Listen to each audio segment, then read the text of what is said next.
ఒక్క పర్యాయం 2018 నుంచి ఢిల్లీలో కిసాన్ సంసద్ అనేటటువంటి పెద్ద సమావేశం పార్లమెంట్ స్ట్రీట్ లో చేసి అనేక కారణాల వలన రైతు నష్టపోతున్నాడు. ఈ తుఫాన్లు, కరువుల మూలన, లేకపోతే రైతు ఎగ్గొట్టే మనస్తత్వం లేని వ్యక్తి ఎవరన్నా ఉన్నాడంటే రైతు. కానీ బ్యాంకులకి బకాయి పడ్డారు. ఒక్కసారి మాఫీ చేయని ఆయన, ఒక్కసారి మాఫీ చేసి కేరళలో ఉన్నట్టు రుణ ఉపశమన చట్టం చెయ్యవయ్యా, ఈ ఆత్మహత్యలు ఆగిపోతాయి అని చెప్తే ఆయనకి చెవుకి ఎక్కట్లా.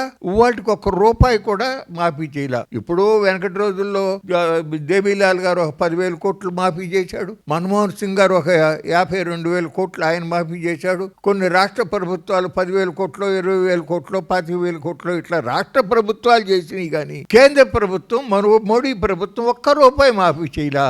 కానీ పెద్ద పెద్ద కార్పొరేట్లకి 16.5 లక్షల కోట్ల రూపాయలు రైట్ ఆఫ్ చేశాడు ఈ 11 ఏళ్లలో అని చెప్పి మీకు మనం చేస్తా ఉన్నాను.